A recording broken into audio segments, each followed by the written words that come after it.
안녕하십니까. 오늘도 카일 아이들만의 은혜가 더 크다 두 번째 시간입니다. 나의 큰 수치보다 더 큰 자비의 은혜. 2009년 나는 페이스북에서 40대 초반에 외절하는 남성에게서 메시지를 받았다. 당신이 좋은 페이스북 스토리를 가지고 있는지 모르겠지만 이 글을 읽고 나면 그런 스토리를 갖게 될 거라고 생각합니다. 정확히 왜 그런지는 모르겠지만 하나님께서 당신에게 이 이야기를 하라고 강권하신 것을 느꼈습니다. 두서없는 글이라도 참고 읽어주시기 바랍니다. 저는 처음부터 제가 입양아라는 것을 알고 지냈습니다. 저는 그리스도인 가정에서 자랐고 제 부모님은 아주 멋진 분들이셨습니다. 저는 지금 결혼해서 행복하게 살고 있고 제 아이들을 진심으로 사랑합니다. 몇 년 전까지만 해도 저는 친부모님을 찾고 싶은 마음이 조금도 없었습니다. 그러다가 한 기독교 수양회에서 나이 많은 강사 한 분이 옛날에 자기가 여자친구를 임신시켜서 몰래 그 아이를 입양 보냈다는 이야기를 했습니다. 그는 그 일로 죄책감을 안고 살았고 결국 하나님을 원망하는 마음을 품게 되었다고 했습니다. 그런데 어느 날 그의 딸에게 연락이 왔다고 합니다. 그녀는 그를 용서했으며 하나님도 그를 용서하셨다고 말했답니다. 그것이 이 남자의 삶을 변화시켰고 그는 자신이 발견한 자유와 치유에 대해 이야기했습니다. 그 이야기를 듣고 저의 상황을 생각해 보았습니다. 제가 잘 지내고 있다는 걸 친부모님이 알면 그분들에게 도움이 될지 궁금했습니다. 저는 친아버지의 성함을 알아내서 그에게 연락을 했습니다. 한 사람이 그토록 어려운 결정을 내린 후에는 죄책감과 고통이 따를 수 있다는 저의 생각이 옳았다는 것을 분명히 알게 되었습니다. 그는 아무에게도 저의 출생에 대해 이야기한 적이 없었습니다. 저는 그의 삶을 방해하거나 그의 상황을 복잡하게 만들지 않는 것이 가장 좋다고 생각했습니다. 그런데 그때 어떤 일이 일어났습니다. 어느 날 밤 아내와 함께 침대에 누워 있었는데 TV에 당신의 프로그램이 나오고 있었습니다. 저는 이미 반쯤 잠이 들어 있었지만 아내는 그 프로를 보고 있었죠. 그런데 갑자기 아내가 소리를 지르는 바람에 깜짝 놀라 깼습니다. 오 세상에, 당신 사촌이에요. 그녀는 당신에 대해 말하고 있었습니다. 그녀는 제 혈육에 대해 저보다 더 많이 알고 있었습니다. 왜냐하면 모든 조사를 다 했거든요. 저는 그녀의 말을 믿지 않았지만 구글 검색을 해보고 그 말이 옳다는 걸 알았습니다. 당신이 너무 큰 충격을 받지 않았으면 합니다만 당신의 삼촌 데이비드 아이들머니 저의 친아버지입니다. 제가 먼저 당신에게 연락하기로 한 이유는 당신이 목사인 만큼 어려운 상황에 대해 상담한 경험이 많을 거라 생각했기 때문입니다. 또한 저에게 여동생이 있다고 알고 있습니다. 그녀가 저에 대해 아는지는 모르겠습니다. 저는 가족 사이에 문제를 일으키거나 어려운 상황을 만들고 싶지 않습니다. 하지만 이미 말한 것처럼 하나님께서 당신에게 연락하도록 강권하셨습니다. 이 메시지를 읽는 순간 나는 많은 것들을 이해하게 되었다. 나는 어릴 때부터 데이비드 삼촌과 아주 가깝게 지냈다. 그는 내게 수상 스키를 가르쳐 주었고 중학교 때는 가라데를 가르쳐 주기도 했다. 그러나 자라가면서 나는 삼촌이 어딜 가나 무거운 짐을 지고 다닌다는 것을 알 수 있었다. 그런 비밀을 그렇게 오래 숨기고 있었으니 몹시 지쳤을 것이다. 그의 눈은 종종 피곤해 보였고 항상 직장에서 긴 하루를 보내고 온 것처럼 지쳐 보였다. 나의 삼촌 데이비는 여자친구가 임신했을 때 은혜를 잃었다. 그는 은혜를 놓치지 말았어야 했다. 그는 교회 안에서 자랐고 여자친구의 아버지는 목사였다. 그는 은혜를 놓치지 말았어야 했지만 어떤 이유에선지 은혜가 전달되지 않았다. 수십 년 동안 남모르는 죄책감과 수치심을 안고 사는 것은 너무 힘든 일이었다. 데이비드 삼촌의 아들에 관한 비밀이 알려지자 그에게 감당하기 어려운 일들이 밀려왔다. 수십 년 동안 그는 무거운 짐과 사람들이 알게 되는 것에 대한 두려움을 안고 살아왔다. 그의 형인 우리 아버지는 뭐라고 말할까? 그의 부모님인 우리 할머니, 할아버지는 어떤 반응을 보일까? 모르는 손주가 있다는 소식에 속았다고 느낄까? 또 삼촌의 딸인 나의 사촌은 어떨까? 외동딸로 자라면서 그녀는 항상 오빠가 있었으면 좋겠다고 말했지만 삼촌은 그에게 말하지 않았다. 아무에게도 말하지 않았다. 또한 외조는 어떨까? 삼촌은 아들인 그가 화가 났을 것이라고 생각했을 것이다. 평생 버림받고 거절당했다고 느끼며 살아왔을지도 모른다. 하지만 이제는 아무것도 감출 수가 없다. 때로는 우리가 죄를 부인하기 때문에 때로는 교만이 우리 눈을 가려서 우리의 죄가 감춰져 있기도 한다. 그러나 우리가 죄를 비밀로 하려고 하는 이유는 단지 우리가 한 짓을 감당할 수 없기 때문이다. 우리는 자신이 범한 실수나 죄에 대해 생각하지 않으려고 안간힘을 쓴다.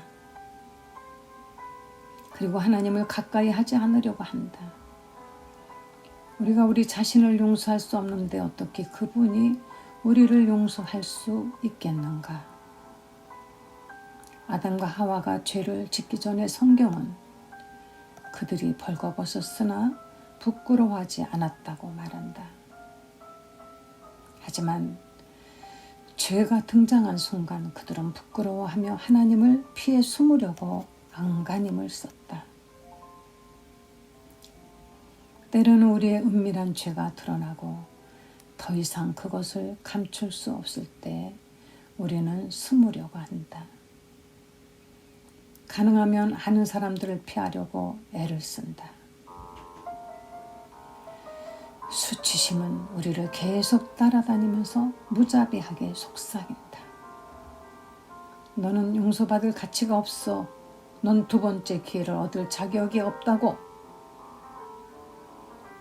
하지만 여기에 놀라운 은혜의 특징이 있다. 즉, 은혜는 당신을 쫓아다닌다. 당신은 도망쳐 숨을 수가 있다. 하지만 은혜는 끈질기다. 은혜는 당신을 끝까지 따라올 것이다.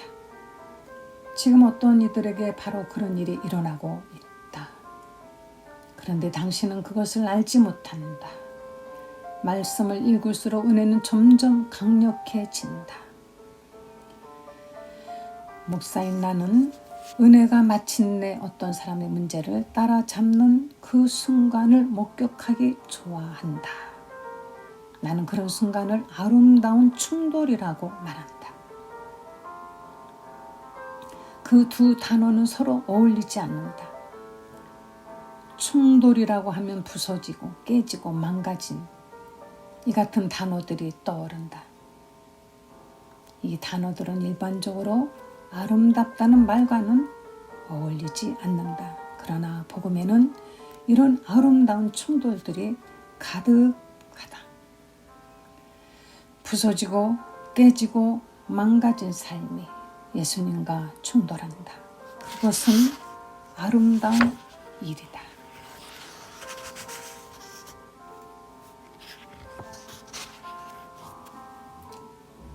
은혜와 충돌하는 과정. 요한복음 4장은 아름다운 충돌이 일어날 교차로다. 예수님은 다른 도시로 가고 계셨다. 유대를 떠나사 다시 갈릴리로 가실새 사마리아를 통과하여야 하겠는지라. 요한복음 4장 34절, 3절 4절. 요한복음 4장에서 요한은 사마리아를 통과하여야 하겠는지라 라고 말한다. 그런데 그 말은 좀 이상하게 들린다. 그 당시 유대인들은 어떻게든 사마리아를 지나가지 않으려고 애를 썼다. 보통은 돌아가거나 사마리아인들을 피해가곤 했다. 유대인들과 사마리아인들 사이에는 편견과 증오가 있었다. 그들은 서로 상관하지 않으려고 노력했다. 1세기 유대인이 이 글을 읽었다면 요한도 다른 선택의 여지가 없었기 때문에 예수님이 사마리아를 통과하셔야 했다고 주장하는 것으로 여겼을 것이다. 길이 막혔거나 사마리아를 돌아가려는 사람들이 너무 많아. 길이 복잡해서 할 수 없이 그것을 통과하셔야만 했다고 생각했을 것이다. 만약 당신이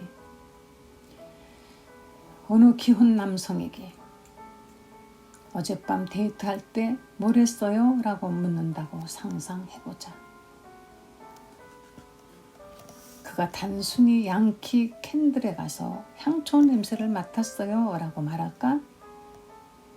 그것은 누구에게나 어색하게 들릴 것이다. 솔직히 말해서 이렇게 말할 가능성이 더 높다. 저는 양키 캔들에 가서 다양한 향초의 향을 맡아야만 했어요. 가야만 했다는 표현이 중요하다. 그것은 자신의 의지와 상관없이 가고 있었다는 것을 분명히 말하는 것이다. 그는 선택의 여지 없이 그 길을 가야만 했다. 그 시대의 유대인 독자들에게도 이 말이 그렇게 들렸을 것이다. 하지만 우리가 이 이야기를 읽기에는 예수님이 억지로 사마리아로 가시지 않았다는 것이 분명해 보인다. 오히려 예수님은 일부러 사마리아로 가려고 노력하신 것 같다. 통과하여야 하겠다라는 말은 그가 지켜야 할 약속이 있었다는 의미에 더 가까워 보인다. 마치 세상이 창조되기 전에 이미 정해진 특정 시간, 특정 사람을 만나기 위해 특정한 장소에 있어야 한다는 것을 아신 것처럼 말이다. 곧 아름다운 충돌이 일어날 것이며 하나님은 그것을 자신의 달력에 표시해 두신 것이다.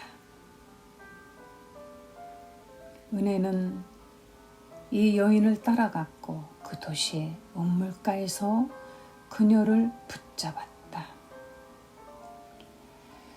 예수님은 사마리아로 가셔야만 했다.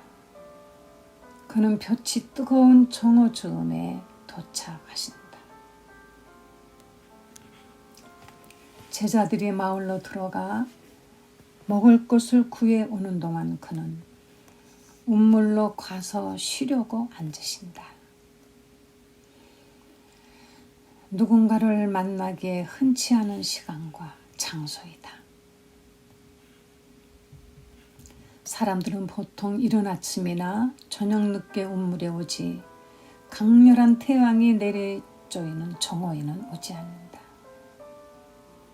하지만 그때 예수님은 기다리고 있던 사람을 만난다. 한 여자가 물을 길러 우물에 온다. 보통 그 시간은 그런 일을 할 시간도 아니거니와 혼자서 물을 기르러 오는 것도 흔치 않은 일이었다. 그 당시 여자들은 우물에 갈 때에도 여럿이 같이 갔다.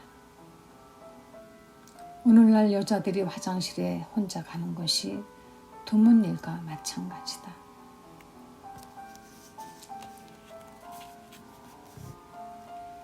우리는 곧 이 여자의 순탄치 못한 각오와 나쁜 평판에 대해 알게 된다.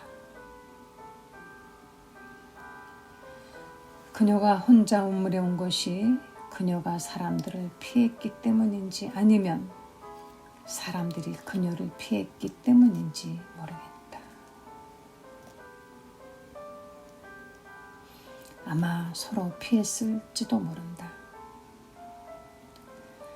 그녀는 자신을 판단하는 시선과 뒤에서 수군거리는 소리에 진저리가 났을 것이다.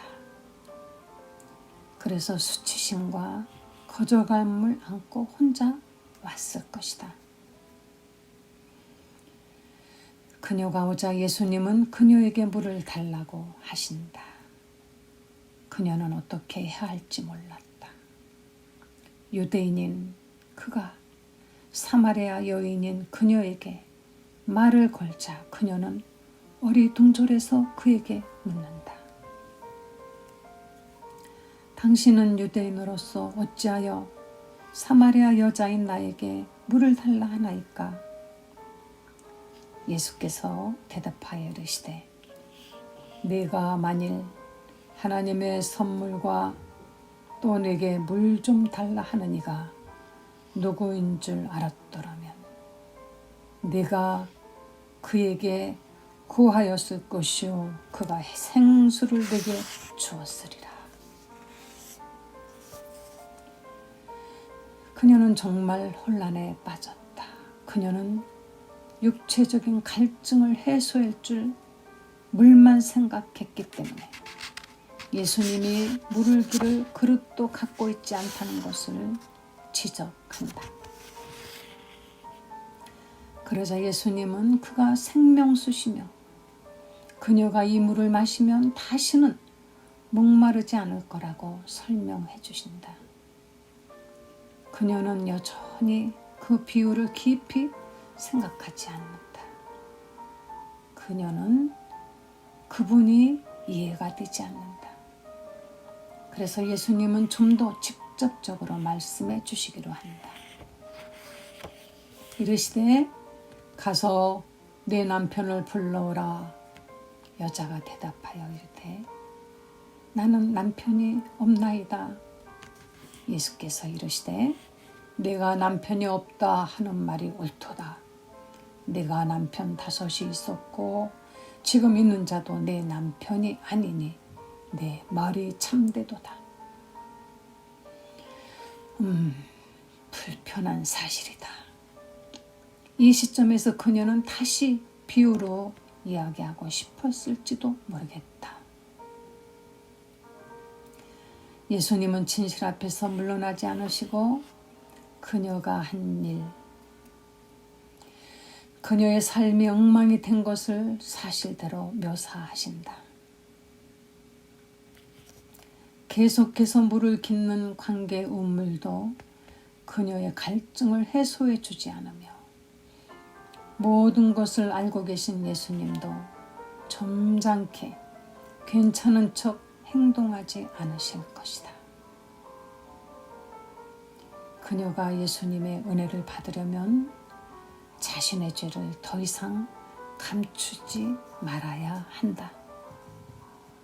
이것은 어려운 일이다.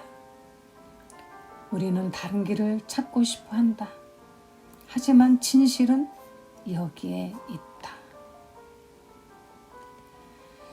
즉, 우리는 하나님의 은혜와 충돌하기 전에 먼저 자기 죄의 진실과 충돌해야 한다. 예수께서 당신과 나에게 어떤 어려운 사실을 말씀하실지 궁금하다. 어쩌면 이렇게 말씀하실 것이다. 너의 급한 성미가 주변 사람들을 안절부절 못하게 하고 가족 안에서도 너를 향한 원망이 점점 더 커져간다.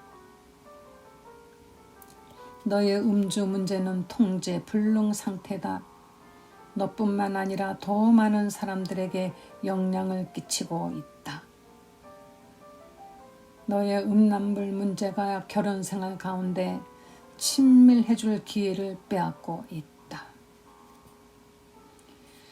너의 바람기가 내 가족을 파멸로 이끌고 있다. 너는 너를 내게서 멀어지게 만드는 여자에게 마음을 주고 있다. 너는 나와의 관계보다 동거 중인 남자친구를 선택하고 있다. 너는 너 자신에 대해 더 좋은 느낌을 갖기 위해 점점 더 많은 빚을 지고 있다. 그러나 그 운물에서 기름물은 너를 만족시켜주지 못할 것이다.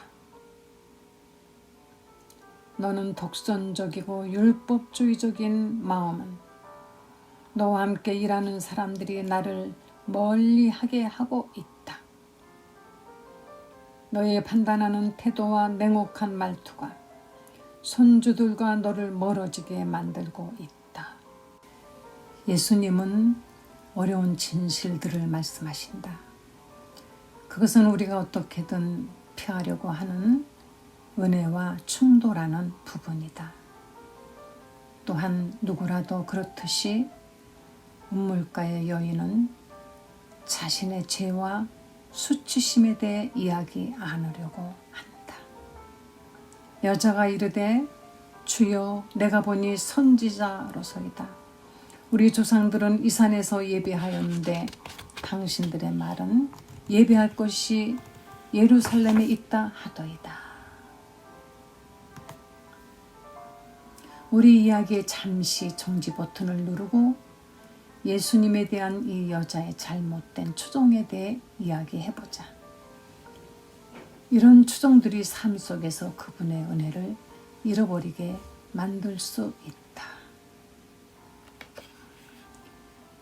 예수님이 자신에게 아무 관심이 없다고 추정한다면 당신도 예수님께 관심이 별로 없을 가능성이 크다. 당신이 은혜를 원치 않는 것은 아니다. 은혜를 원치 않을 사람이 누가 있는가? 단지 은혜가 당신을 원하지 않는다고 확신하는 것이다. 거절감은 우리가 경험하는 최악의 감정 중 하나일 수 있다. 어떤 사람이 일찍 그리고 자주 거절을 경험한다면 그는 사람들이 가까이 오지 못하도록 담을 쌓는 법부터 빨리 배우게 된다. 이 여자와 남편들의 역사를 볼 때 그녀도 아마 쉽게 상처받지 않기 위해 주의했을 것이다. 누군가가 당신에게 상처를 주지 않는다면 당신은 거절의 위험을 감수하지 않아도 되는 것이다. 하지만 예수님은 이 여자를 만나기 위해 노력하셨다. 은혜는 이 여자를 따라왔다. 바로 그것이 은혜가 하는 일이기 때문이다.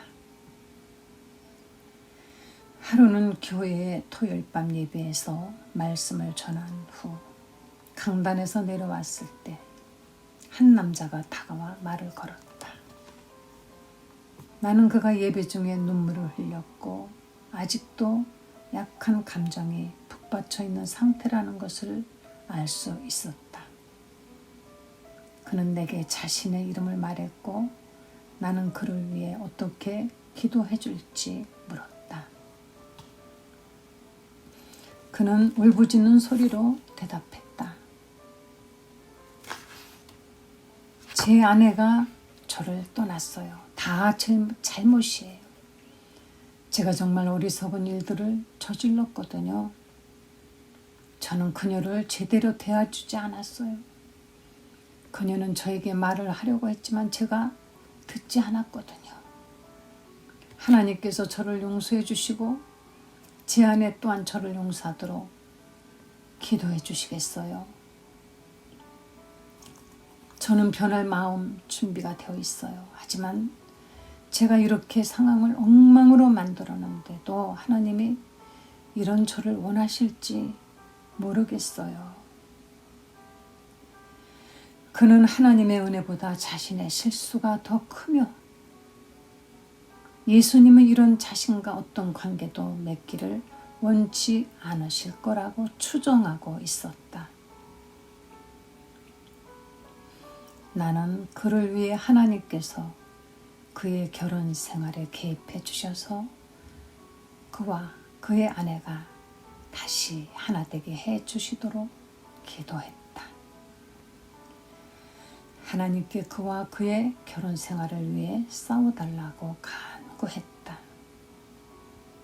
무엇보다도 그와 예수님의 관계를 위해 기도했다.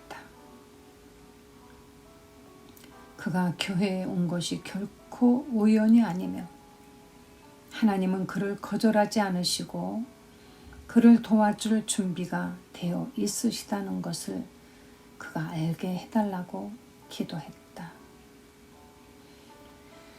기도를 마친 후에 나는 그가 이 교회에 다니는지 물었다. 그는 어릴 때 이후로 교회를 다닌 적이 없다고 고백을 했다. 나는 그럼 아내분이 이 교회 다니시나요? 라고 물었다. 그는 대답했다.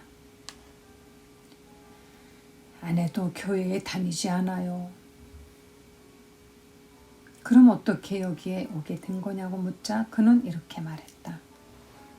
모르겠어요. 그냥 차를 타고 지나가다가 왠지 가려 할 것 같았어요.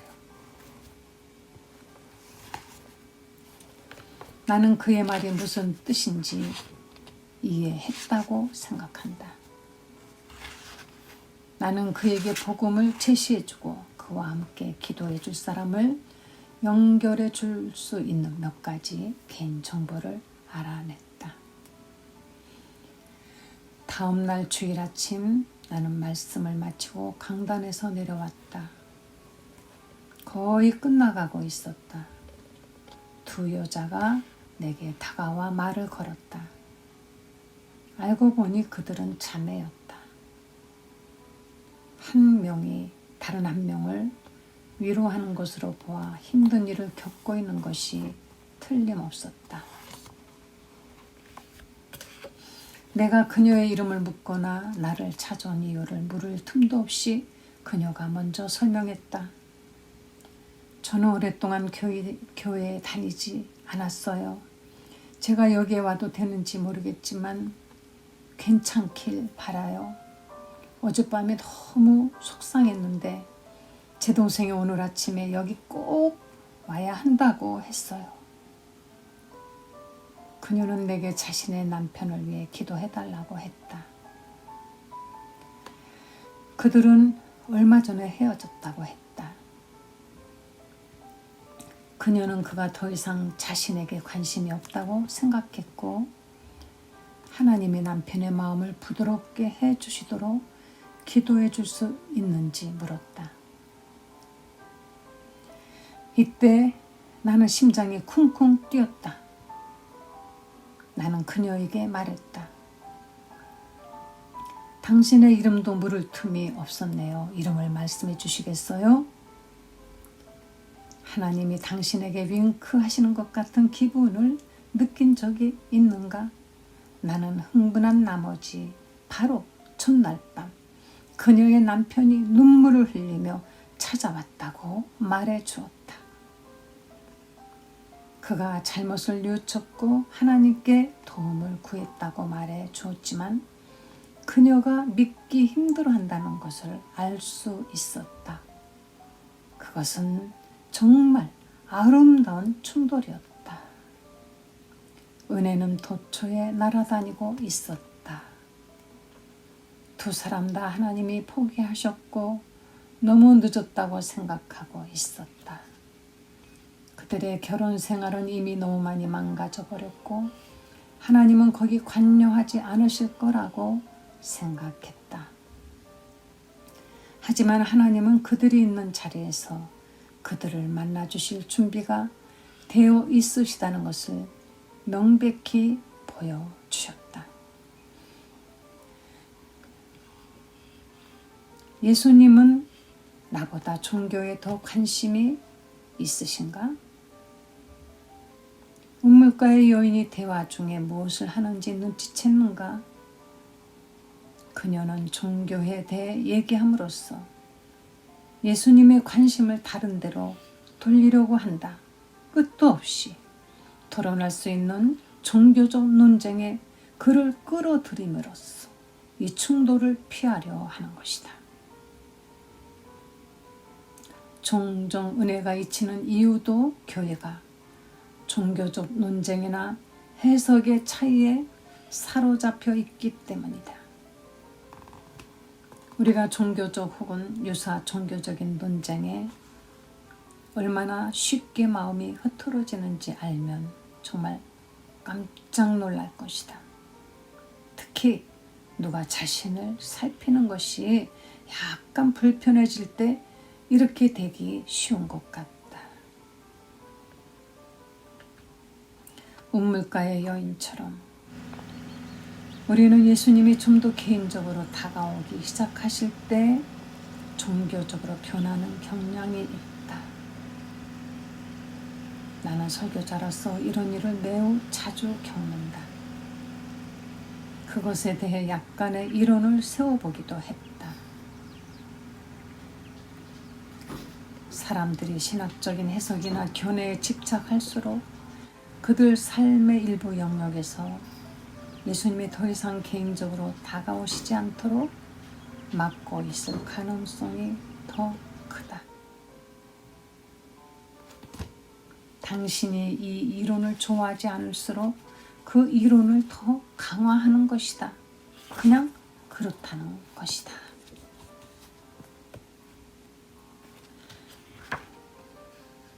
나는 이것 때문에 정신이 산만해질 때가 많았다.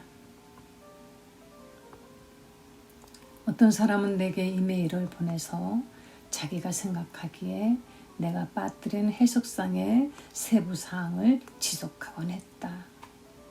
그러면 나는 다시 메일을 보내 나의 해석을 방어했다. 그렇게 서로 왔다 갔다 했다. 그런데 요즘에는 이런 일이 많지 않다. 절대 하지 않는다는 말은 아니다. 당신이 시험해보고 싶다면 얼마든지 환영한다. 그러나 나는 이제 거의 넘어가지 않는다. 어떤 사람이 특히 종교에 관해 이야기하기로 마음먹는다는 것은 예수님이 지나치게 개인적으로 다가오시는 것을 필사적으로 막으려 하기 때문이라는 것을 알게 되었기 때문이다. 사마리아 여인은 예수님이 자신보다 종교에 더 관심이 있으실 거라는 잘못된 추정을 한다. 그래서 예수님을 종교적인 논쟁에 끌어들이려고 한다. 오늘은 여기까지 읽겠습니다. 여러분은 우물가에서 예수님을 만난 사마리아 여인, 그가 어디서 예배를 드릴까요? 이 구절에 우리는 그만 종교적으로 빠져버렸었다는 것을 저도 이 책을 읽으면서 깨달았습니다. 우리는 예수님이 가까이 오시는 것, 예수님께 가까이 가는 것보다 얼마나 종교적인 사람이 되려고 애쓰고 있는지, 어느 교회 나가느냐, 무슨 교파냐, 직분이 뭐냐, 몇 년 됐느냐, 이런 것들보다 중요한 것은 가까이 다가오시는 예수님을 밀쳐내지 말고 받아들이는 것입니다. 여러분 평안한 시간 되시기 바랍니다.